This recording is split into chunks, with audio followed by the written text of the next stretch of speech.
Vous asseoir.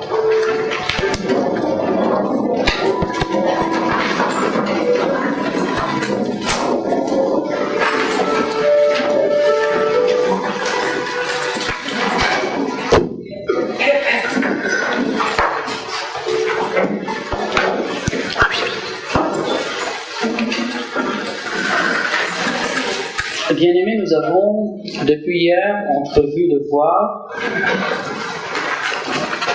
que l'Esprit Saint, s'il opère en nous une œuvre de transformation qui nous configure au mystère de Jésus-Christ, qui nous rend crédibles, qui fait de nous des témoins, de par notre comportement, notre manière d'être, puisque cette œuvre de transformation intérieure nous fait vivre comme des enfants de Dieu, nous assure une victoire de plus en plus profonde, de plus en plus authentique sur le monde du péché et du mal. L'Esprit Saint également nous octroie un certain nombre d'instruments spirituels en vue de l'évangélisation, en vue, on va dire, de la manifestation visible à l'extérieur de nous, autour de nous, de la parole de Dieu. Pour qu'il soit bien évident que cette parole est une parole de vie, une parole de vivifiante, la parole de Dieu. Et nous avons dit que les charismes étaient donc en quelque sorte des instruments extérieurs qui n'avaient pas un lien direct, immédiat à, comment dire, notre sainteté intérieure. Et nous avons précisé le cadre dans lequel il faut exercer les charismes pour que leur usage soit bénéfique, constructif, aussi bien pour la communauté, ils sont donnés pour le bien de la communauté, que pour celui qui en est, entre guillemets, le gestionnaire. Parce que c'est Dieu qui les lui confie. Et hier, je crois que le charisme que nous avons abordé, c'était le charisme de foi. Et le charisme de foi fait partie de ce qu'on appelle les charismes de puissance. Voilà. Parce que le charisme de foi peut manifester, on va dire, la gloire de Dieu à travers des choses qui défient, comment dire, les lois ordinaires, les mécanismes ordinaires de la vie. J'aimerais, cet après-midi, faire un pas de plus en abordant un autre charisme. Ils sont nombreux. Mais je vais aborder les charismes les plus importants, je ne pourrais pas tout dire. Chaque fois, en essayant de préciser ce qu'ils sont, en essayant de montrer comment ils émergent intérieurement, en essayant de donner également les attitudes que nous pouvons cultiver pour les accueillir et les attitudes que nous devons cultiver encore pour qu'ils puissent mûrir et porter un fruit, on va dire, dans le temps. Alors, dans 1 Corinthiens 12, 9, l'apôtre Paul dit qu'à l'un est donné,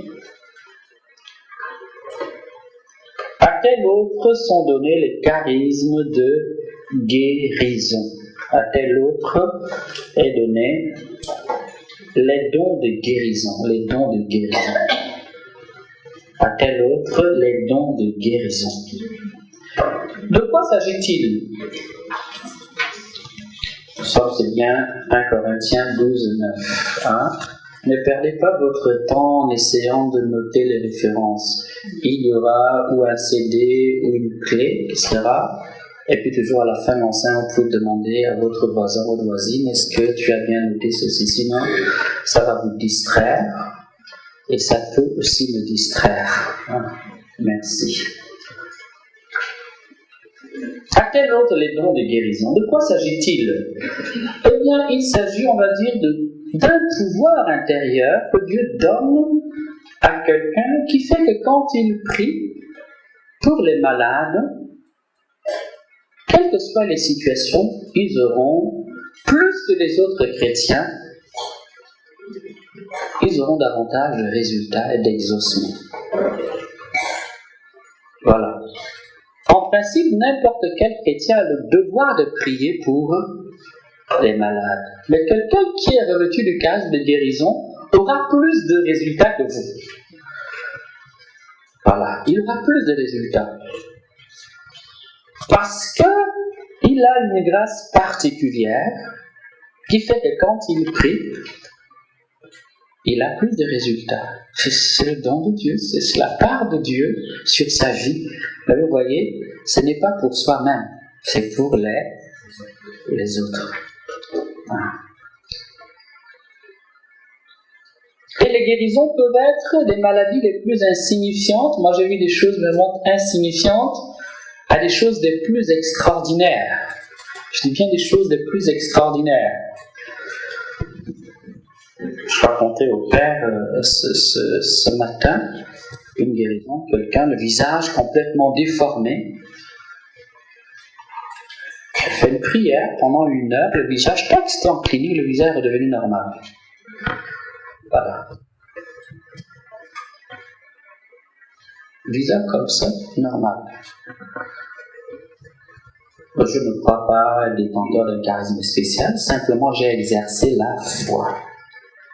Ça dit que j'ai prié de tout mon cœur, de toute ma force, 1 heure de prière, et Dieu a vu l'effort que je faisais, et il a béni, tout simplement. Alors, celui qui a un charisme de guérison ne va pas nécessairement prier longuement ou longtemps, quoi qu'il est invité à le faire. Simplement qu'il a plus de résultats, tout se passe comme si il n'avait pas besoin de faire plus d'efforts que les autres. Ok, il a des résultats plus abondants et, on va dire, des plus importants en termes de réalisation de guérison, hein, et d'autres moins importants. Parfois aussi, on a l'impression que certains développent un cadre de guérison par rapport à telle maladie précise.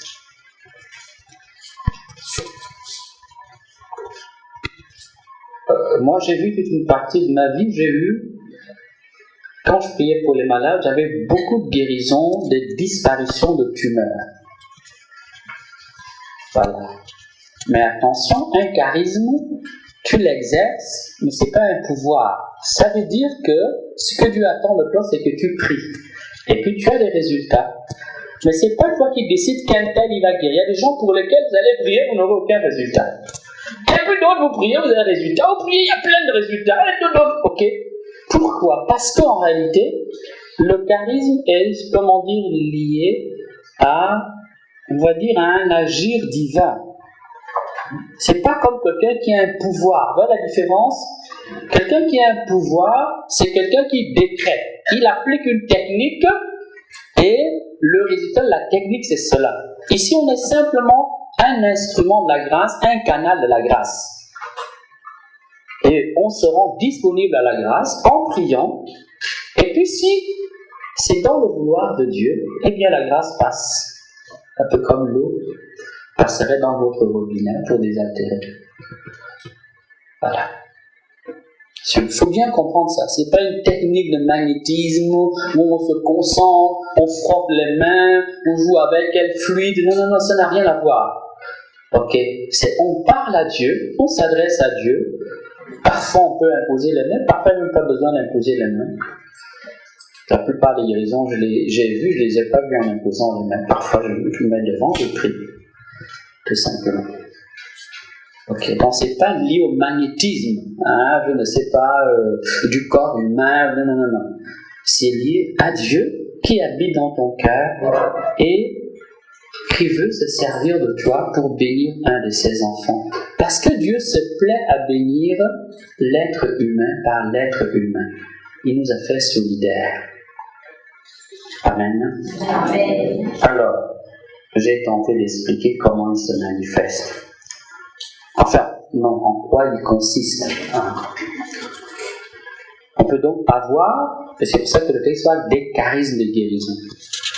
Il y a des gens qui ont des guérisons absolument époustouflantes. Genre, comment dire, un aveugle de naissance, il se met à voir.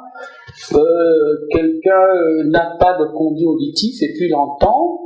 On est dans le miracle. Donc, on dit que les charismes, c'est parce qu'ils sont des charismes de puissance.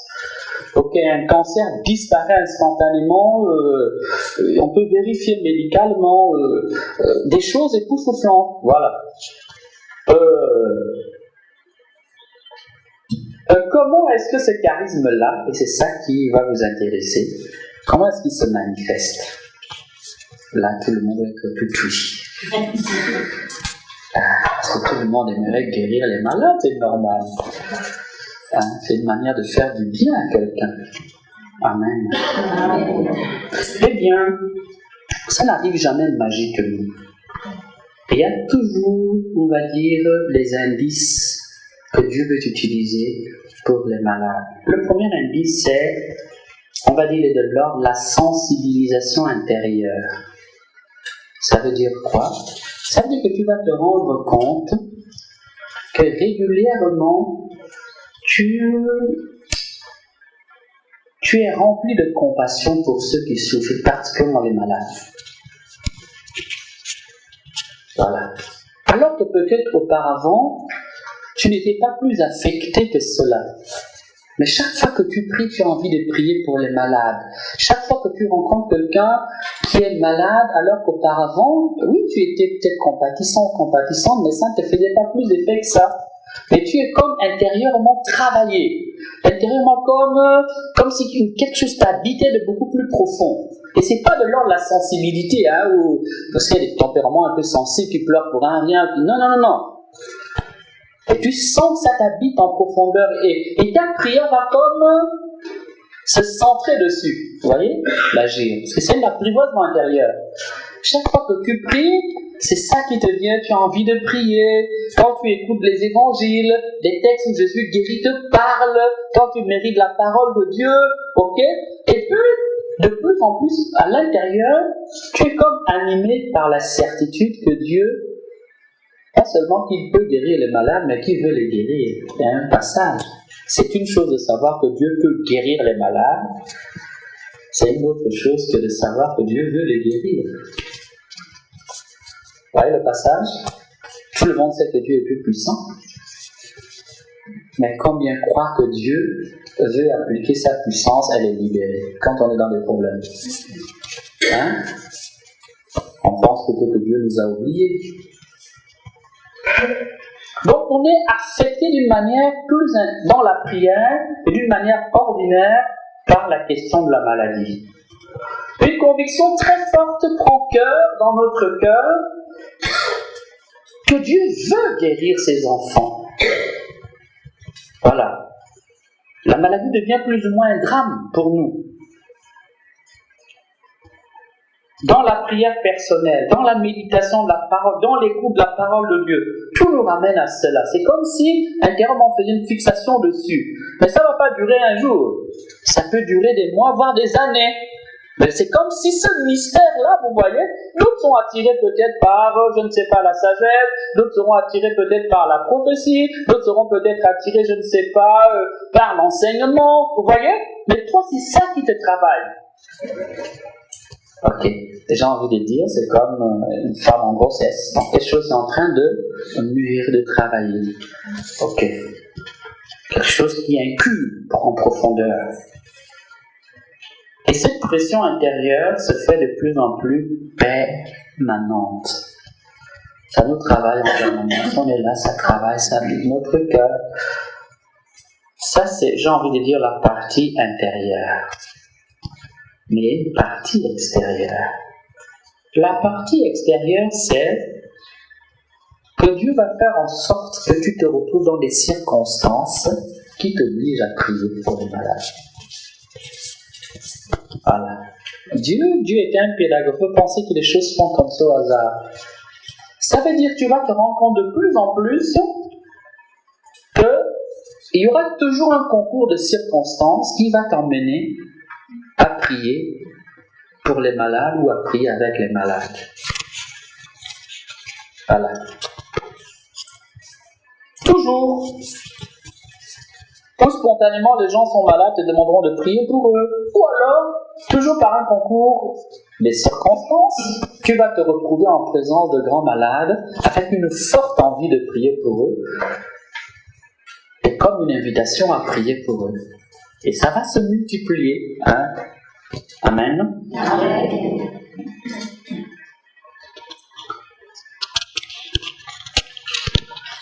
Ici,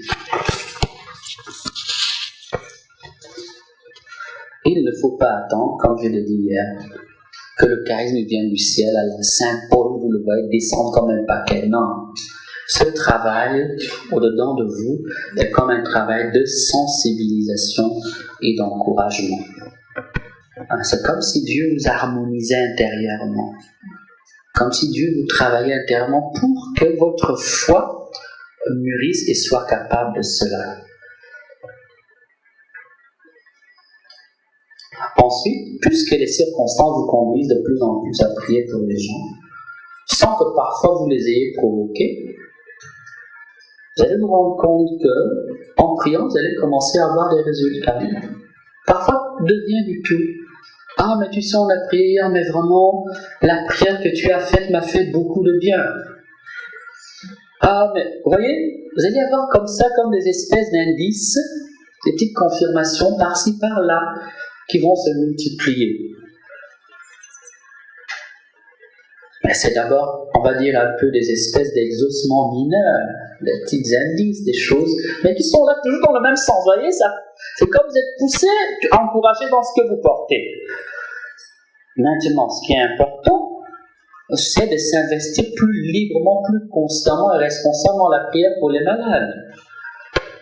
Si vous êtes dans un groupe de prière, c'est bien d'intégrer un groupe d'intercession. Et par exemple, de vous donner des programmes de prière personnels pour les malades. Un tel est malade, faites un programme de prière, vous priez pour la personne, même à distance. Et puis, si le groupe a l'habitude d'aller visiter les malades du groupe ou de l'hôpital, quand vous allez vous prier, simplement mais avec foi. Et vous vous rendrez compte que, encore une fois, de temps en temps, vous aurez un petit témoignage. Mais ne vous découragez pas parce que le jour où vous avez prié, le lendemain la personne est décédée. Bah oui, ça peut arriver. Attention, le charisme de guérison, ce n'est pas seulement la guérison ne concerne pas la guérison du corps. L'homme est corps et âme. Quelqu'un qui souffre d'une dépression, il peut être guéri, ça se traite médicalement une dépression. Et donc, il ne faut pas banaliser. Vous voyez, donc il y a des gens qui développent un charisme de guérison intérieure et hyper puissant. Il y a d'autres, c'est la guérison physique. Et dans tous les cas, je ne sais pas si je suis un peu en train de dire, j'essaie d'ordonner ma pensée, il faut toujours prier pour les deux. Ok, pourquoi? Parce que beaucoup de problèmes somatiques,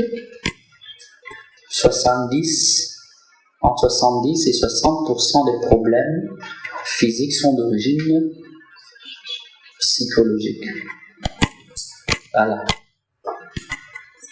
C'est connu, hein, mais dans le monde médical, on sait de plus en plus, mais on est plus ou moins désarmé. Donc, en réalité, les croyants ont la réponse, mais ils ne savent pas trop comment l'appliquer. Amen. Amen. Si on est dans un groupe, c'est important alors donc ou d'intégrer un groupe d'intercession ou alors d'intégrer un groupe d'évangélisation. Pourquoi? Parce que les signes sont donnés beaucoup plus pour encourager la prédication, annonce la parole de Dieu. Un groupe qui n'évangélise pas ne verra pas beaucoup de miracles. Parce qu'ils ne sont pas donnés pour ton petit confort, pour ta... Ils sont donnés comme un signe pour authentifier la parole de Dieu. L'un des conseils que donnait souvent le père Tardif quand il a une communauté. Ah, mon père, on n'a plus de signes, comment ça se fait? Pourtant, une communauté charismatique, on fait dire, il leur dépose la question, est-ce que vous évangélisez? Ah, non, mon père, vraiment, on est trop pris, on a trop dit, ben écoutez, ne vous étonnez pas, hein? On va lire Marc 16, le verset 19 à 20. Or, le Seigneur Jésus, après leur avoir parlé, fut enlevé au ciel, et il s'assit à la droite de Dieu. Pour eux, ils s'en allèrent prêcher en tout lieu, le Seigneur agissant avec eux et confirmant la parole par les signes qui l'accompagnaient. Voilà. Quand un groupe cesse d'évangéliser, les signes vont diminuer. Quand un groupe évangélise, les signes vont se multiplier.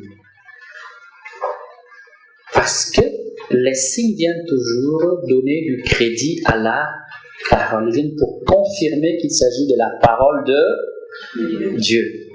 C'est pour ça que, dans les mouvements catholiques, on ne fait jamais de séances de guérison sans l'enseignement de la parole de Dieu. Dans les sectes, certaines sectes des églises à côté, oui, on peut faire de la guérison, mais dans la perspective catholique, non. C'est ce texte qui est fondateur. C'est la parole. Sinon, on fait exactement comme les sorciers, les marabouts, les machins, vous voyez, non? Voilà. Amen. Amen. Donc là, c'est un petit truc. Investissez-vous dans cette prière-là. Intégrez un groupe d'intercession ou un groupe qui visite les malades ou un groupe d'évangélisation et prenez très à cœur cela. Et vous verrez petit à petit, au bout de quelques années, des signes. Et si le charisme est vraiment, naissant, vous verrez que les signes vont se multiplier. Ok.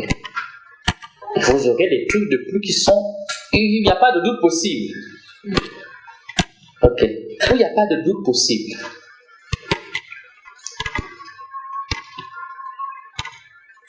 J'ai prié pour un petit enfant, s'il vous plaît. C'est pas pour dire que oui, puis je suis super bien et que tous les malades pour lesquels je prie guérissent. Hein. J'ai prié il y a à peu près 2-3 mois.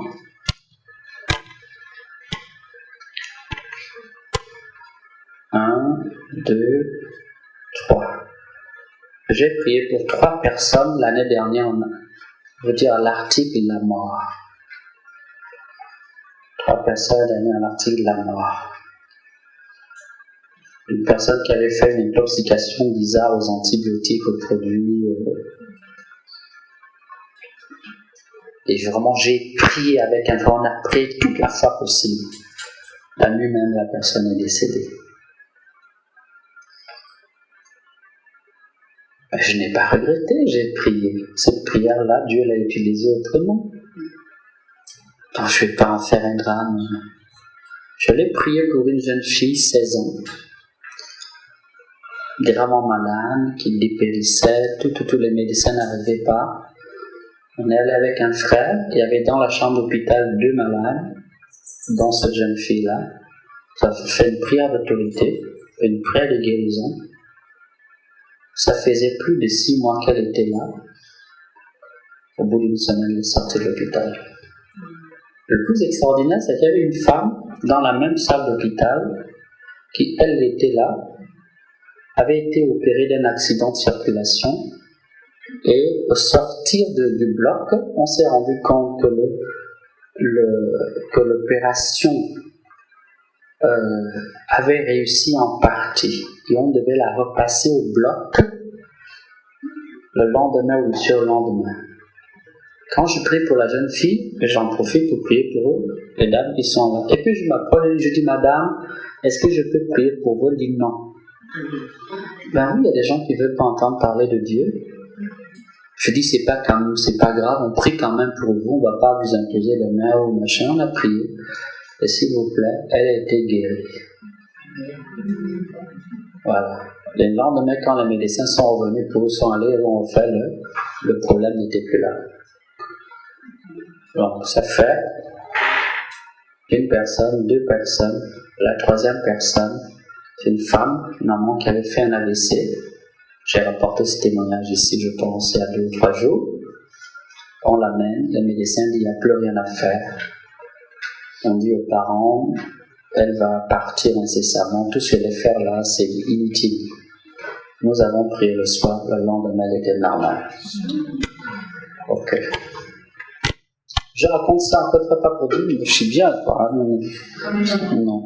C'est pour dire que on peut voir des choses qui nous dépassent. Voilà. On peut voir. Mais attention, ça ne marche pas de manière magique. Tu peux prier pour quelqu'un avec toute la foi de ton âme, jusqu'à pleurer même, je tu veux, et la personne s'en va. Où il n'y a pas de changement. Et puis d'autres, une petite prière simple, le problème disparaît. Okay. Ça peut être des mots tout à fait bénins, comme ça peut être des trucs absolument au dernier degré. Et ça s'en va. Au point que les médecins sont étonnés, toi-même tu es étonné, voilà. Amen. Peu importe, ce qui est sûr, c'est que, comme je l'ai dit hier, ne négligez jamais les petits commencements. Certains d'entre vous veulent avoir un grand charisme tout de suite, mais ils oublient qu'on mûrit. Que Dieu ne nous donne jamais un truc déjà achevé. C'est la logique de la vie. C'est toujours une logique de croissance. Voilà. Dieu te donne quelque chose, et si tu es fidèle, ça grandit petit à petit, petit à petit, petit à petit, vous voyez? Or, nous attendons des choses toutes faites là. Donc, nous, ça ne se passe pas comme ça. C'est rarement comme ça que ça se passe. Pourquoi? Parce qu'il y a une forme d'apprivoisement intérieur. Dieu nous apprivoise, nous nous laissons apprivoiser. Il y a comme une forme de partenariat. Il y a comme un apprentissage intérieur. On apprend à être docile à la grâce. Il y a des tâtonnements. On comprend mieux, n'est-ce pas? Alors, si on a ces signes-là, dans une assemblée, le premier exercice est fait normalement en assemblée. Petite assemblée. On ne va pas commencer dans les rues, dans les grands machins, autour de... Non. Le lieu où on discerne, c'est une petite assemblée. Petite assemblée. Et en général, sous la conduite de quelques aînés ou de quelques anciens dans la foi ou de quelques responsables qui ont déjà un peu la formation et le discernement nécessaire. Amen. Voilà. Ici donc, on peut en parler avec le responsable du groupe. Tu sais, je vis ça. Et chaque fois qu'on intercède, je ressens ça dans mon cœur. Je vis ça. Le responsable a dit, écoute, oui, peut-être, tu vas prier, ou bien chaque fois qu'on aura, on te demandera de prier. Vous voyez? Mais il me suit. Mais ici, il faut être suffisamment libre d'esprit et souple pour comprendre qu'il n'y a pas de résultat magique. On peut prier pour 10 personnes, mais il n'y a pas de guérison. Mais peut-être que la guérison était spirituelle. Qu'est-ce que tu en sais? Ok. Voilà, tu n'en sais rien du tout. Et puis, on ne prie pas, on n'est pas invité à prier une malade pour une seule fois. Une seule fois, on peut prier pour un malade plusieurs fois. Vous entendez? Bon, il y en a qui pensent que la maladie, c'est la volonté de Dieu. Mais si la maladie, c'est la volonté de Dieu, pourquoi tu prends les comprimés? C'est jamais la volonté de Dieu. Dieu peut s'en servir. C'est la manière dont tu vas vivre qui fait que Dieu peut s'en servir pour un plus grand bien. Mais le mal reste toujours le... Voilà. Et la charité chrétienne nous oblige à soigner nos malades. Vous voyez, non? Voilà. Parfois, une manière d'aborder les choses qui relève d'une forme de mentalité ou défaitiste ou sombre sur notre image de Dieu, ou alors un peu magique. Amen. Amen. Et si, dans l'assemblée, le charisme commence à se manifester, on a des signes de plus en plus nombreux. Un petit signe ne suffit pas. Il faut qu'au moins sur 1 an, 2 ans, 3 ans, on ait des signes de plus en plus importants, de plus en plus nombreux. Ça peut être des petits signes, mais il faut qu'ils se multiplient. Il faut qu'ils se multiplient. S'ils deviennent plus nombreux, là on est sûr qu'il y a un charisme. Mais si le signe apparaît, un petit signe, et puis réapparaît 2 ans plus tard, c'est pas convaincant. Ok? C'est pas convaincant. Voilà. Il faut que la personne prie plus. Alors, ici, ce qui est important aussi, c'est d'apprendre à repérer, on va dire, les signes de la grâce dans le cœur. Ça, c'est personnalisé. Parce que nous sommes uniques. Ça veut dire que quand on est en train de prier pour les malades, à chacun, Dieu peut donner des signes intérieurs précis. Et ça ne peut pas se cataloguer. C'est à toi de remarquer que, tiens, mais chaque fois que j'ai prié pour un malade, ou chaque fois que je me retrouvais en train de prier, j'avais telle réaction dans mon corps. Et de faire le lien que chaque fois que tu as cette réaction-là, et que tu pries, tu as une guérison, ou un soulagement, ou une consolation. Vous voyez? Ça demande, c'est pourquoi j'ai dit que ça ne se fait jamais magiquement. C'est un travail d'apprivoisement intérieur. Tu apprends à reconnaître dedans de toi les indices ou les signaux de l'action de la grâce. Donc ça demande une grande connaissance de soi, une grande écoute de son cœur. Ça ne se passe pas toujours par une voix, ma fille, lève-toi, va imposer les mains. Ou alors les mains se mettent à brûler. Ça peut brûler, mais ce n'est pas parce que ça brûle que c'est nécessairement un signe que tu as le charisme de guérison. Ce qui va prouver que c'est le charisme de guérison, ce sont les vérifications, les guérisons. Vous voyez? Mais c'est à toi qui va faire le lien. Tiens, chaque fois que j'ai prié, ou quand j'étais dans tel état intérieur, j'ai eu tel résultat. Donc tel état intérieur signifie qu'il y a, vous voyez? Et ce qui va authentifier ça, c'est les fruits. Celui qui a le charisme, c'est pas seulement celui qui prie pour les malades. C'est celui qui, quand il prie, il a beaucoup de guérisons. Vous voyez, non? Maintenant, tu vas faire le lien. Ça demande donc, j'insiste dessus, parce que sinon, nous avons une perception très magique. C'est pour ça que j'ai commencé par dire qu'on est sensibilisé intérieurement. Mais en réalité, cette sensibilisation-là va continuer par un certain nombre de signaux intérieurs. Ok. Moi, quand je suis dans une assemblée, je prie. À un moment donné, je peux savoir qu'il y a une onction. Parce que, intérieurement, je vais recevoir certains signes. Et je sais systématiquement, depuis au moins 15-20 ans, que quand je les ai, ça veut dire que quelque chose est libéré. Voilà. Mais s'il vous plaît, c'est pas venu magiquement, c'est l'observation. C'est l'habitude. Voilà. C'est une forme d'attention intérieure. Et c'est pour ça aussi qu'une prière charismatique demande beaucoup de souplesse. Parce que les choses ne se passent pas mécaniquement. Il y a comme une forme. Vous voyez, quand vous venez par exemple, vous venez à la prière, vous venez de dire quelque chose dehors, vous n'êtes pas tout de suite, vous n'entrez pas mécaniquement en prière. Pourquoi? Eh bien, parce qu'il faut le temps pour couper avec ce que vous venez de vivre dehors et l'esprit se recueillir.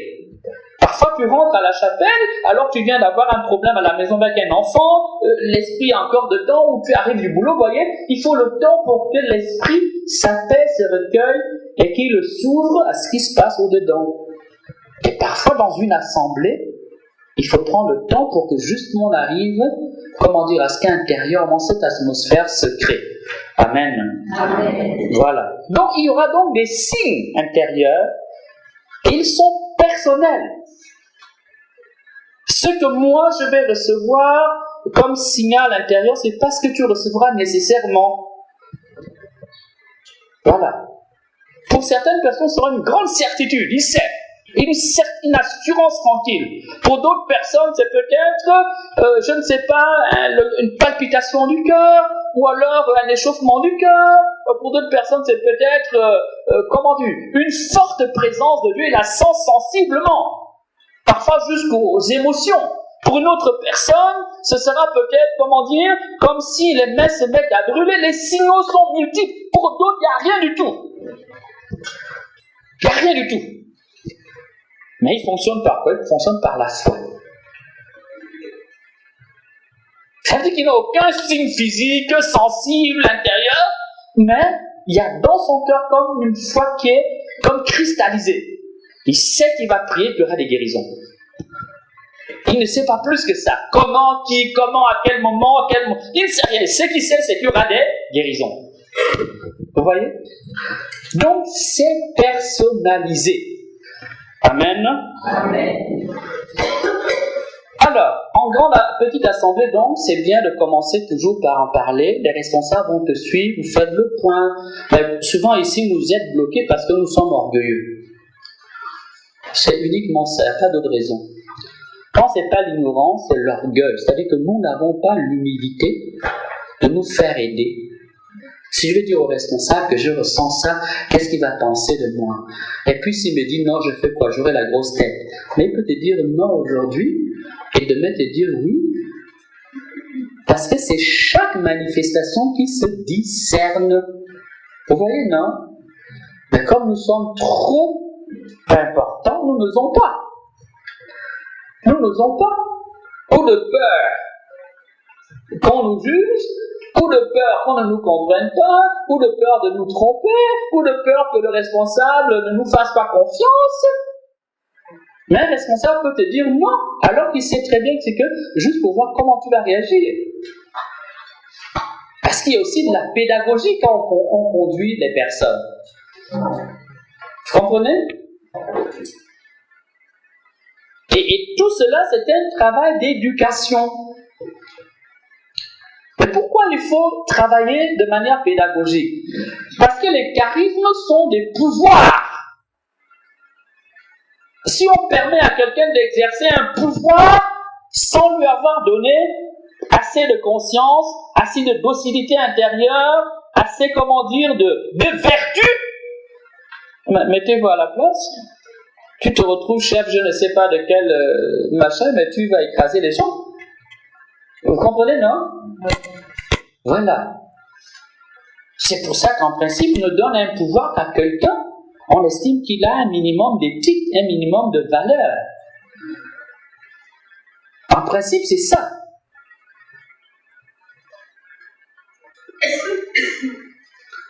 Bon, si le gendarme est un chef de bandit,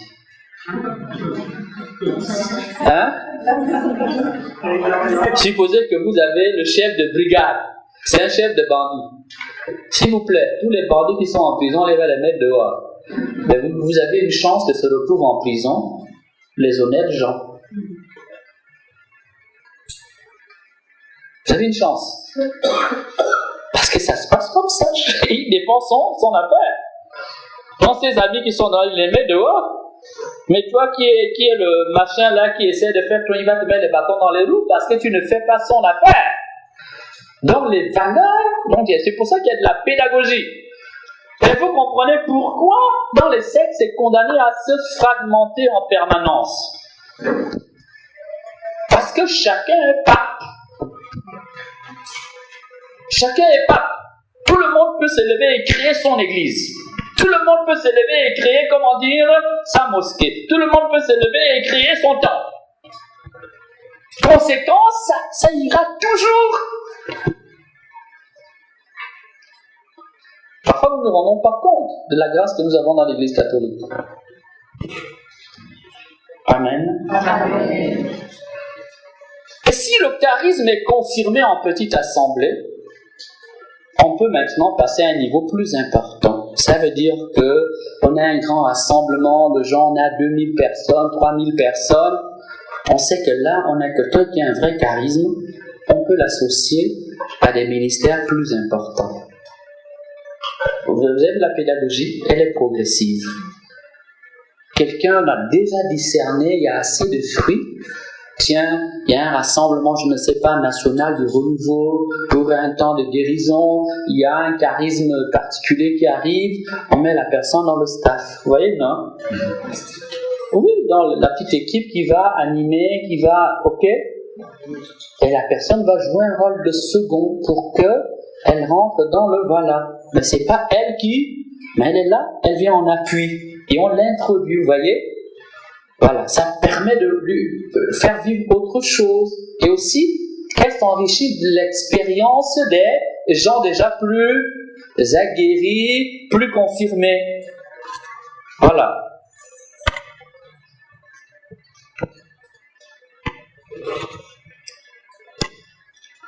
Comment favoriser un tel charisme?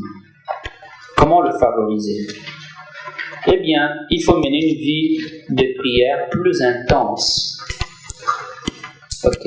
Tous les dons de Dieu nécessitent un approfondissement dans la prière. Et travailler à se convertir en permanence. Ici, je vais quasiment poser une règle. Peut-être qu'ailleurs on ne fait pas ça. Il ne faut pas permettre que les gens qui ont une vie bancale, bizarre, exercent des charismes. Parce qu'ils seront des contre-témoignages. Vous voyez, non? Voilà. Parce que le charisme est fait pour édifier. Il est fait pour construire. La personne qui va exercer un charisme sera nécessairement en vue. Mais si tout le monde se rend compte qu'il fait ça, et puis là, tel type de vie, vous voyez, non? Au lieu que le charisme construise, il va détruire.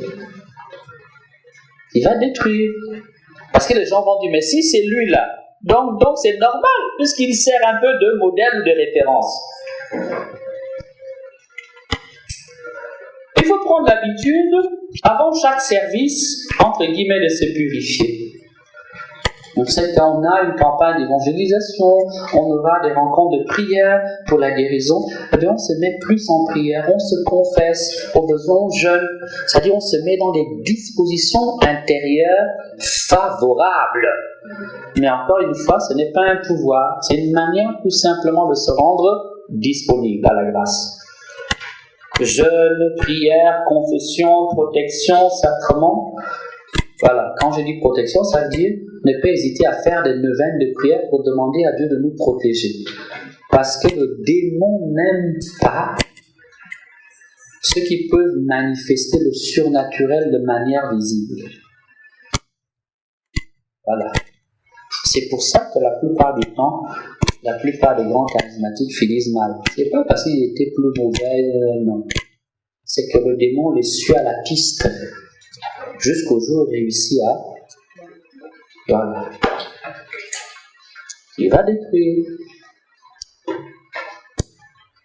Quand quelqu'un peut avoir une grâce importante qui va porter beaucoup de fruits, il sera également au centre d'un grand combat spirituel. Amen. Amen. Cultivez la foi et la confiance en la puissance de Dieu. Il faudrait que cela habite votre cœur, votre prière. Et si ce qui peut être intéressant, bon, à condition que vous ne focalisez pas que sur ça, c'est de lire les livres de témoignages. Hein? Là, ici, les livres de témoignages du Père Tardif restent d'actualité. Hein? Mais comment est-ce possible? Parfois, lire les vies des saints, se rendre compte que même lui, Dieu agit par les hommes, tout simplement. Ça booste la foi. Ok. Il faut beaucoup prier et demander au Seigneur la puissance du Saint-Esprit. Amen. Amen. Voilà. Beaucoup invoquer l'Esprit Saint, demander sa puissance. Vous recevez une puissance, ben oui, ça sert à ça aussi. On peut demander le charisme de guérison. C'est pas interdit, à condition qu'on n'en fasse pas une obsession. Tous les dons de Dieu peuvent se demander, mais cela doit se faire de manière abandonnée. Ok. Ça veut dire, Seigneur, si tu le veux, mais j'aimerais bien, on demande, et on essaye de se mettre dans les dispositions favorables. Voilà.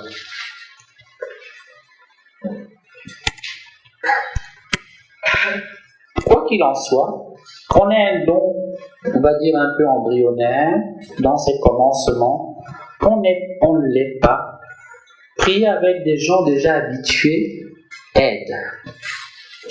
Ça aide. Pourquoi? Eh bien, parce que tout simplement, c'est pas qu'il y a une contamination, hein? Non, c'est pas ça. C'est Dieu qui donne. C'est que ça encourage. Ok. Le fait de voir que, tiens, quelqu'un prie, il y a des miracles, il y a des signes, et tu vois ça, et tu pries avec la personne, ça t'encourage, ça t'impacte. Ok, tu te rends compte que ce que fait la personne est sain. Et donc, les mêmes gestes, les mêmes prières sont à ta portée. Après, Le fait de voir ça de tes yeux, ça encourage ta foi. C'est pas magique, mais ça aide.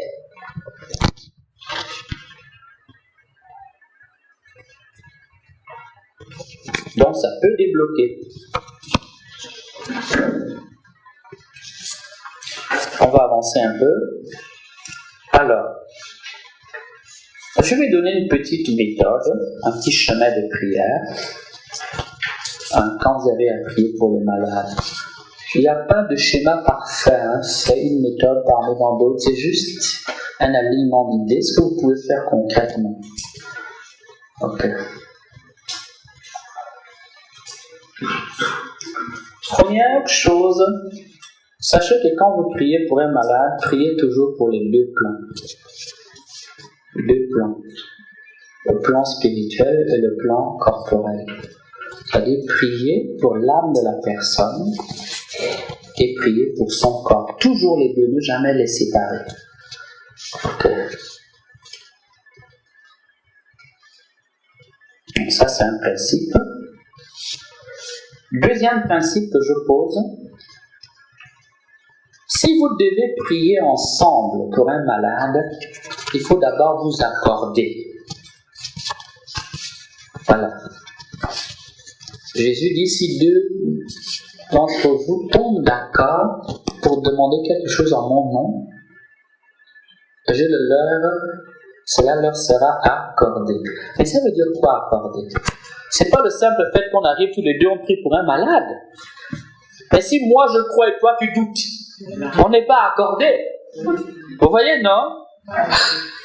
Il n'y a pas d'accord. On est juste ensemble, on fait notre petit cinéma, il y a un qui croit et l'autre lui croit que bon là c'est vraiment une perte de temps, mais vraiment lui aussi quand même. Vous voyez, non? Donc s'accorder, c'est aussi, comment dire, sur le plan intérieur, c'est pas seulement se dire qu'on va prier avec la personne, mais c'est de tomber d'accord qu'on va croire ensemble. On va faire l'effort de croire.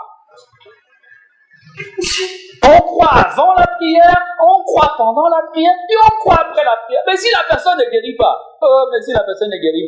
on a gagné quoi? Nous avons fait un acte de charité, hein? Et deuxièmement, nous avons exercé notre foi. Vous avez compris? Ça veut dire que j'ai posé des actes de foi. Et il y a toujours des mérites à poser des actes de foi. Donc, l'exemple concret que je donne souvent, c'est de dire aux gens, voyez un muscle, quand on le fait travailler, il se fortifie. Donc, tu as gagné quoi? Tu n'as peut-être pas eu le résultat que tu voulais physiquement, mais le simple fait que tu as fait travailler ta foi, ça l'a boosté. Voilà. Et nous ne sommes pas dans cette logique-là. Non, tu arrives là, tu trembles, mais si je dis, mais enfin, je sais vraiment, hein? Voilà.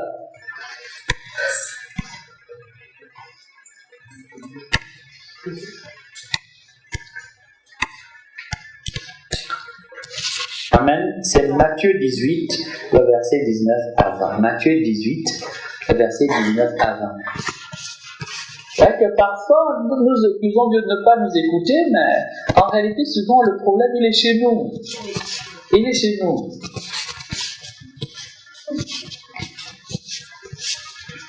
Une fois, j'étais allé prêcher à Londres. À l'époque, je vivais en Suisse. À la fin d'une assemblée de prière, l'un des responsables du groupe de prière vient me voir. Il était d'origine togolaise avec une jeune dame. Il dit, ah, mon père, on a une compatriote qui est en train de mourir dans un hôpital londonien. Comment ça? Ah non, je vous assure que parfois Dieu nous surprend. Je dis, comment? Dit non. Elle a un cancer, une tumeur du cerveau, et les médecins ont dit que le cancer au stade terminal. Ils ont fait venir le mari, elle était mariée, elle avait 3 enfants. Les médecins ont dit au mari de se préparer au décès, et le mari est déjà en train de voir comment faire pour rapatrier le corps au pays. Est-ce que tu acceptes de venir prier avec nous? Je dis quand même, je suis fatigué, Fin de la prière. Et puis bon, on n'est pas trop encouragé quand c'est comme ça. Vous comprenez, non? Mettez-vous à ma place quand même. Vous ne pouvez pas comprendre. Pas encouragé. Pour nous tous, c'est facile de parler les discours. Dieu aime, Dieu guérit. Mais quand il faut passer sur le... Là, c'est... Il dit quand même, bon, écoutez, demain on va y aller. Oh, mon père, mais elle est en train de mourir. Les médecins disent qu'elle peut passer à n'importe quel moment. Je dis, bon, demain, là on a fini un peu tard la séance de prière et tout, je suis fatigué. Demain, j'irai. Au fin fond, j'avais pas trop envie d'y aller. J'avais pas trop envie d'y aller parce que bon, je n'ai pas envie de... Hein. Ok. Le lendemain, ils reviennent à la chambre. Finalement, on est allé à l'hôpital. On arrive une dame là, amaigrie, il n'y avait pas un seul cheveu sur la tête. Dans des masques et des trucs bizarres, mais vraiment, je vous assure qu'on a prié peut-être maximum 10 minutes. Et je peux vous assurer intérieurement, sans une grande ferveur. Mais simplement, Seigneur, on te la confie, voilà. On est parti. Le lendemain, j'ai refait ma soirée de prière. 3 jours plus tard, je suis rentré en Suisse. Je reviens un an plus tard. Je reviens une année plus tard. Le même groupe m'invite à faire des enseignements. Un soir après l'enseignement, je vois un monsieur avec une belle dame et des jeunes, des enfants à côté. La femme vient faire bonjour mon père, bonjour. Elle me saute sur le cou, elle m'embrasse, mais je suis gêné. Bon, vraiment, ah, merci. Vous me reconnaissez pas. Je dis, même, vous savez, je vois beaucoup de monde. Le monsieur qui m'avait invité, Aurélien, me dit, mais mon père, tu te souviens qu'on est allé prier pour une dame? J'avais même oublié. Je dis, mais quelle dame? Il dit, mais tu te souviens pas qu'on est allé à l'hôpital, une dame qui était en train de mourir d'un cancer? Il dit, comment? Il dit, c'est elle. Je dis, ah bon? Voilà.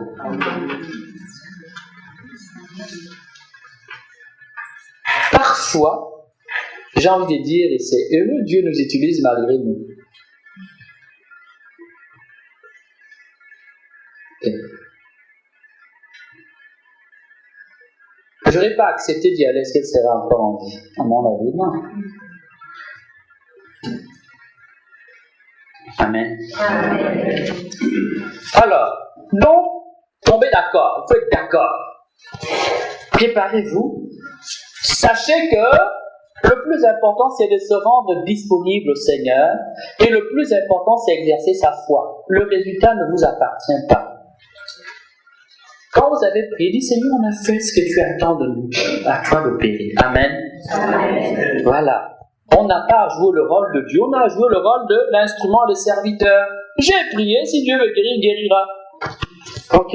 Ce qu'il te demande, c'est de faire ce que toi tu dois faire. C'est pas à toi de faire l'impossible.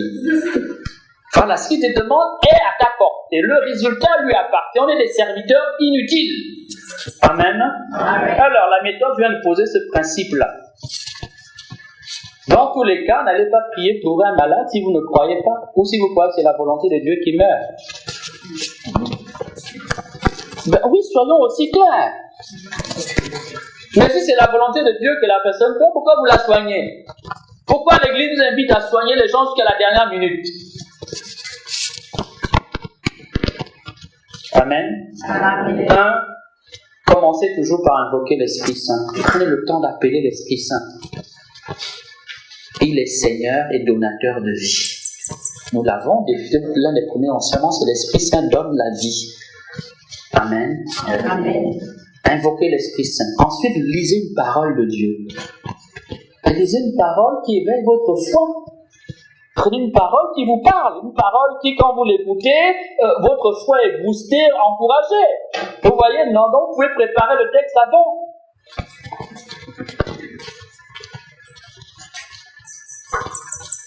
Ensuite, après avoir lu la parole de Dieu, demandez un peu pardon. Au besoin, si la personne est là, invitez-lui aussi à demander pardon à Dieu. Sans la culpabiliser, il n'y a pas besoin de la culpabiliser. Nous allons rentrer en présence de Dieu, demandons pardon pour nos péchés, et tout le monde ensemble, on peut finir par réciter le « Je confesse à Dieu », voilà, ok? Amen. Amen.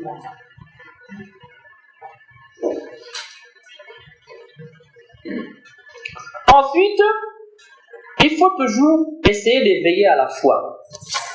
Éveiller à la foi. Si nous allons prier, ça veut dire, on est déjà, mais la personne pour qui on prie, on ne lui demande pas d'avoir une foi à déplacer les montagnes. Jésus n'a jamais dit d'avoir une foi absolument. Il dit, si tu as un petit grain de... Vous vous rendez compte? Jésus ne nous demande pas d'avoir une foi énorme comme un caillou, ou comme une brique, comme je ne sais pas quoi. Il dit, une foi juste un peu grosse comme un grain de sénévé. C'est suffisant pour faire des miracles. Donc on peut inviter la foi. Écoute mon frère, ma soeur, Dieu est grand. Au besoin d'un petit témoignage, on donne. Ce n'est pas à nous, on ne sait pas ce qui se passe dans le cœur. Ne présumons pas, ne prêtons pas de mauvaises intentions à la personne. Quelqu'un qui souffre a besoin d'une bouée de sauvetage. Donc tout message d'espoir est bienvenu pour la personne. Voilà. On prie, on l'invite. Ah non, mais je doute. Ben écoute, on va demander à Dieu de faire grandir ta foi. On va croire avec toi, voyez, des attitudes de foi. Ensuite, surtout faire comprendre à la personne que rien n'est impossible à Dieu et que tout est entre les mains de Dieu. Si Dieu veut, Dieu le... Ce n'est pas à nous de décider à l'avance. Si Dieu ne le veut pas, Dieu le veut. Mais on invite la personne à entrer dans un chemin de foi. Ensuite, on peut commencer à proclamer son statut en Dieu. Ça veut dire quoi? Ça veut dire soi-même se dire qu'on est porteur de la présence de Dieu. Parfois, nous ne croyons même pas que Dieu est en nous. Parfois, c'est plus facile pour nous de voir nos péchés, on est des pauvres hommes, des pauvres petits, machin. Mais on n'est pas que ça. Quelqu'un qui vit sa foi, qui s'efforce de vivre sa foi, qui communique, qui l'a... Dieu habite en toi. Donc, il faut se positionner dans le Christ. Je crois en Dieu. Le credo est une bonne prière. Je crois que Dieu m'aime. Je crois que Dieu est avec moi. Je crois qu'en entrant dans cet hôpital, Dieu est avec moi. C'est Dieu aussi qui vient te visiter. Il ne l'a pas dit? Est-ce qu'il c'est pas la parole? Quand tu vas visiter un malade, c'est pas Dieu qui vient visiter le malade par toi? Mais bien sûr. Donc, il faut prendre position dans la foi. Jean 15, 5. Sans moi, vous ne pouvez rien faire. C'est pas nous qui allons guérir un malade. C'est le Christ. Voilà. Et ce n'est pas à nous de venir et de défendre le Christ. Il saura comment faire s'il veut, voilà. Nous, on sert d'instrument, c'est tout. Voilà. Ensuite, prenez le temps de louer le Seigneur. Louez-le, parce que la louange fait grandir la foi. La louange fait grandir la foi. Et comme dit un psaume, Dieu habite les louanges de son peuple. On loue. Louer le Seigneur, ce n'est pas se centrer sur la maladie de la personne, c'est bénir Dieu pour son amour, sa grandeur, sa puissance, sa fidélité, sa sainteté, sa gloire. Vous voyez, donc la louange nous centre, non pas sur le malade, mais sur Dieu. Parce qu'il y a des malades, quand tu vois l'état du malade, tu commences à transpirer. Hein? Il y a des malades que tu entends la respiration là. La foi, à chaque sifflement, à chaque bruit, ta foi sort. Écoutez, les amis, on a vécu beaucoup de choses, hein? Moi, j'ai été dans les endroits où la personne est en train de mourir. Donc, quand tu entends les râles du malade, chaque fois que tu dis je vous salue, Marie, mais en milieu même, tu es déconnecté parce que tu paniques. Voilà. Donc, c'est pas le moment de commencer à écouter. Est-ce qu'il respire bien? Est-ce qu'il crie? Oui, il m'a dit non. On se centre sur le... Vous voyez. Et c'est de la psychologie élémentaire. Mais si tu regardes le malade, il commence à pleurer, oh, pauvre Jacqueline, pauvre Jacqueline. La prière, tu n'auras pas. Ici, je pourrais vous raconter une histoire que j'ai vécue. Bon, je vais raconter. Ce sera le dernier témoignage. Après, je n'en ferai plus. Ouais. À l'époque, j'étais au pays de notre frère, en Côte d'Ivoire. Un jour, on vient me chercher pour une jeune fille que je connaissais, Rosine. Elle a fait un coma bizarre, je pense qu'elle devait être diabétique, mais grave. Elle venait dans une clinique, la clinique n'était pas assez équipée, on l'envoie à l'une des plus grandes cliniques d'Abidjan à l'époque, la Pisane, on l'a envoyée là-bas. Et son frère et son père ont tout fait pour que j'étais de passage à Abidjan pour que j'aille prier pour elle. Bon, je me suis décidé à aller prier pour elle. J'arrive dans la salle des urgences, tout était bon. Je négocie, est-ce qu'on peut me laisser entrer? J'explique, je suis prête. Bon, c'est une grande clinique, mais ils ont toujours tenu à ce que l'église soit présente dans la clinique. On dit, mon père, dans les urgences en principe, mais est-ce qu'on va te permettre? J'ai dit, bon écoutez, moi, j'ai vraiment vu le cas, je vais dire la messe. Ah, mon père, c'est difficile. J'ai dit, mais vraiment, veuillez m'excuser, mais... ils ont accepté que je dise la messe, des petits machins. Donc voilà, on m'a habillé, j'ai quand même réussi, on a un accoutrement, un petit truc là. Je commence à dire la messe. Moi, j'arrive à la consécration, les machines s'affolent. Ouais, les grosses machines qui assurent les lits là avec les trucs. Et bip, bip, bip, bip, bip. Ça a commencé à siffler. Les infirmiers ont commencé à paniquer autour. Le médecin est arrivé, urgentiste et tout. Donc la petite table, la roulette, elle a commencé à... La famille était assise devant la porte d'entrée des urgences. Ils attendaient là. Ça a duré peut-être 15-20 minutes. Après, au bout d'un moment, ils ont commencé à... Apparemment, elle s'est mise à se soulager. Voilà, ils l'ont changé et tout. Mais pendant ce temps, moi, j'étais à côté. J'ai dû arrêter la messe. La machine faisait du bruit. Je savais pas de quoi il s'agit. Je vois les trucs, les signaux rouges qui s'allument, les écrans qui paniquent. Donc, je suis là en silence. Au bout d'une demi-heure, ça s'est calmé. J'ai dit, mais moi, j'étais en train de faire ma messe. Je finis ma messe. Je recommence la messe, je finis la messe. Et j'arrive, je sors, papa, le grand frère, la maman sont assis. Il a dit, comment elle va? J'ai dit, ça va, grâce à Dieu.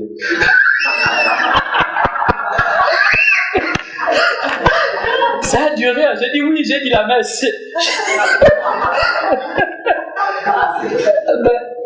Vous voulez que je vienne leur dire que ça va mal là-bas pour qu'ils commencent à pleurer là? J'ai dit, ça va, j'ai prié. Tout entre les mains de Dieu, j'ai prié. On dit, mon père, mais vraiment merci, on te dépose, mais demain, j'ai dit, il n'y a pas de grave. Moi aussi, je viens demain faire encore la messe, je la connais, je viens faire la messe. Le lendemain, je reviens. Je recommence à dire la messe, je vous assure, même scénario. La machine paniquée, elle s'affole, les signaux voyants rouges s'allument, tout, mais toute la salle des urgences, encore les médecins, les machines. Mon père, vous lui avez fait quoi? J'ai dit, mais vous aussi, regardez, je fais la messe. On dit, non, c'est... On me met les gars. À nouveau, on vérifie les tuyaux, les branchements, les machines, les connexions. Et la famille est assise à l'entrée. Je transpire, mais quand c'est comme ça, c'est très hyper climatisé et tout, mais je suis là. 1 heure. Au bout d'un moment, à peu près, ils ont tout fini, je reprends la messe. Je finis ma messe. Grâce à Dieu, me laisse faire ma messe. Je sors. Mon père, comment ça va? J'ai dit, grâce à Dieu, tout va bien. Ben oui, j'ai prié. Tout va bien. Moi, j'ai fait ce que j'avais à faire. Les médecins font ce qu'ils doivent faire. Moi, je fais ce que j'ai à faire. Donc, écoutez, tout est dans les mains de Dieu. Tout est dans les mains de Dieu. Le lendemain, je reviens exactement le même schéma. J'ai prié avec foi. Et comme je n'habitais pas à Abidjan, j'habitais en province. Et j'ai pris la voiture, je suis rentré. 2 jours après, on m'appelle, on me dit qu'il est sorti de l'hôpital. Voilà. C'est une histoire, hein? Voilà. C'est une histoire. Parfois, nous manquons de persévérance. Parfois, nous manquons de persévérance. Okay. Donc, évitez de regarder le malade ou la maladie, regardez le Seigneur. Parce que sinon, les râles de la personne, les mouvements, ça va vous décourager. Ça va vous décourager. Priez, c'est tout. Vous êtes là pour lui porter l'espoir. Si vous-même vous commencez à pleurer, mais c'est fini, le malade, quand il vous voit pleurer, donc je suis foutu. C'est le message que vous lui transmettez. Vous comprenez? C'est le message que vous transmettez à un malade quand vous arrivez, vous commencez à pleurer. Donc vous êtes là pour lui donner de l'espoir. Si vous qui venez lui donner de l'espoir, vous pleurez. Comment voulez-vous que le malade ne pleure pas? Donc s'il ne fait que s'enfoncer. Amen. Amen. Donc regardez au Christ et non pas au malade ou à la maladie. Ensuite, priez avec foi. Voilà, vous priez avec foi. Le plus simplement possible. C'est pas des formules, le français ou le... Non. C'est la prière de foi. Dieu n'exauce que la prière de foi. Est-ce que tu crois que je peux le faire? Oui. Non, Seigneur. Mais alors, Seigneur, augmente ma foi. Amen. Amen. Voilà. On demande à Dieu avec insistance. 5-10 minutes, on prie. On peut aussi passer à un autre registre de la prière, ce qu'on appelle la prière d'autorité. Ça veut dire qu'on prend autorité sur la maladie. On parle à la maladie. Regardez Jésus parler aux malades. Regardez Jésus parler aux éléments de la nature. Vent, tais-toi, calme-toi. Voilà. On a une autorité spirituelle. Et je vous assure que ça marche. Voilà. On prie au nom de Jésus, Philippiens 2,10, le nom de Jésus, autorité au ciel, sur terre, aux enfers. Il a reçu pouvoir sur toute chair et sur la maladie. Mais il faut y croire. Si vous n'y croyez pas, c'est votre problème. Acte 4, 12, 11 à 12, il n'y a pas de nom donné aux hommes par lesquels ils sont sauvés. Amen. Amen. On demande, on prend autorité, on croit. Si vous avez un peu d'eau bénite, vous pouvez faire une petite aspersion. Là où on le permet, on peut même faire une petite onction d'huile bénite. Dans la plupart des sanctuaires du monde, vous trouvez de l'huile bénite, ça existe. Voilà. Maintenant, si c'est un prêtre, il peut donner le sacrement des malades. Voilà.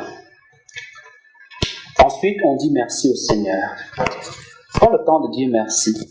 On fait confiance. Dieu nous a vus, on n'a pas fait du cinéma, c'est pas un sketch. Ok, on y a mis notre cœur. Dieu nous prend aussi au sérieux, on dit merci. Nous aussi, on doit, voilà. Nous avons fait, peu importe les résultats, nous te disons merci, parce que ce que tu permettras sera selon ta volonté. Amen. En prenant le temps de dire merci, au besoin en partant, on invite la personne à continuer à prier. Ok. On invite la personne à continuer à prier. Si on a des petits livrets de prière, on lui donne des petits supports pour qu'elle continue la prière. Mais j'ai oublié de vous dire quelque chose. Tout peut revenir au bout de quelques jours, selon la discussion. On peut refaire la même prière plusieurs fois. Rien ne l'interdit. Tant qu'une personne en vie, on peut toujours prier pour elle. Ne dites pas, j'ai déjà prié, c'est rien passé. Non. Voilà, il faut savoir ça, c'est des bases élémentaires.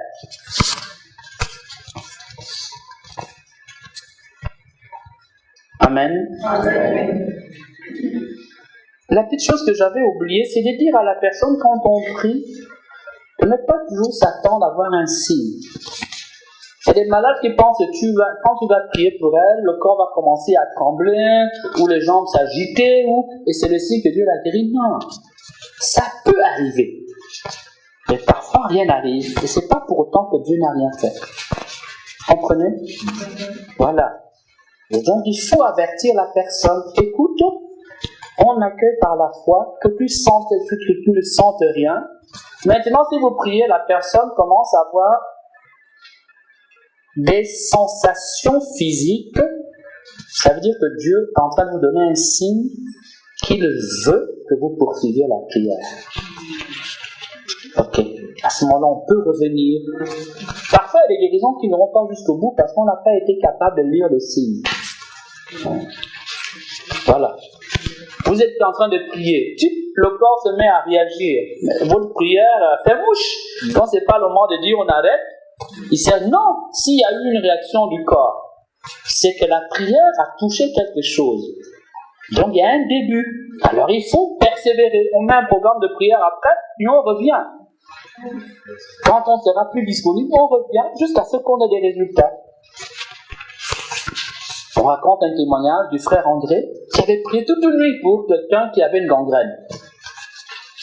Il prie, il frotte de l'huile, la fameuse huile sanctuaire de... Voilà, il frotte.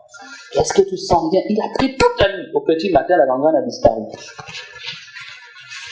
Voilà. Notre frère Philippe Mad rapporte un témoignage d'une guérison qu'il a vécue dans les pays de l'Est. Il dit qu'il y avait quelqu'un qui était paralysé d'une jambe. Ils ont commencé à prier pour la personne. Au moment de la prière de guérison, la jambe a commencé à trembler. J'ai vu ça une fois dans ma vie. On a prié, il ne s'est passé rien. On a prié, mais la jambe continue à s'agiter comme s'il était électrifié.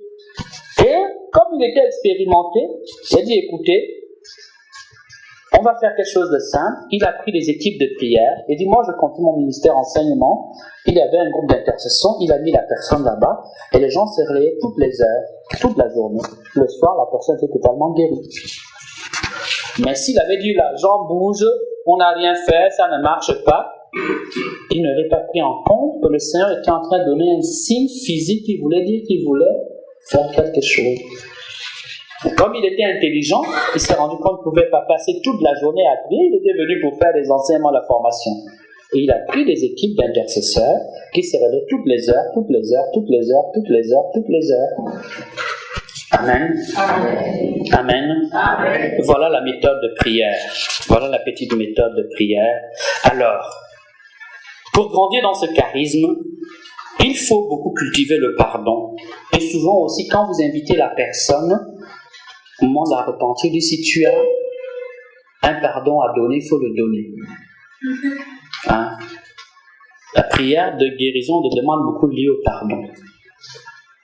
Toujours inviter la personne, parce que quand on est malade, parfois on en veut à tout le monde. Hein? On ne voit plus les amis, les parents n'est pas là, est-ce que c'est un tel? On cherche des coupables parfois. C'est le médecin qui ne m'a pas su. Vous voyez, dans inviter, ça libère le cœur. Amen. Amen. Centrez les personnes non pas sur vous, mais sur le Christ. Surtout quand vous avez un charisme qui est confirmé et qui a des signes. Acte 3:12, Saint-Pierre a guéri le paralytique du temple, et les gens disent, on lui dit, mais qu'avez-vous à nous regarder comme ça? Comme si c'était par nous-mêmes qu'il ne sait le nom de Jésus qui a affermi cet homme. Amen. Amen. Acte 3:12. Quand vous priez, apprenez à compter non pas sur vous-même, sur votre sainteté, mais considérez la puissance de Dieu, considérez la bonté de Dieu, considérez l'amour et la compassion de Dieu, appuyez-vous sur les promesses de Dieu. Dieu n'est pas un menteur, appuyez-vous sur ses promesses. Offrez les mérites des saints, des anges et du Christ. Ensuite, soyez audacieux. Ne priez pas en ayant peur. Amen. Amen. Enfin, il faut accepter humblement et dans l'action de voir le résultat. Le résultat ne nous appartient pas, il appartient au Seigneur. Et quand vous avez vraiment un charisme de guérison hyper puissant qui draine les foules, acceptez d'avance la persécution. Oui, parce que ça va exactement avec. Voilà. Il faut l'accepter. Et accepter aussi les fatigues. Le Père Tardif disait, dites-leur que c'est très fatigant. Dites-leur que c'est très fatigant. Qu'ils n'auront plus jamais de vie. Parce que quand quelqu'un a un très grand charisme, il n'a plus de vie. Amen. Amen. Pour soi-même, il est souvent plus facile de prier pour les autres. Mais vous pouvez vous entraîner à prier pour vous-même aussi, avec foi, même disposition. Voilà. Pour chacun, c'est très difficile qu'on prie pour soi même quand on est malade. Mais vous pouvez vous exercer à prier avec foi sur votre propre corps. Amen. Amen.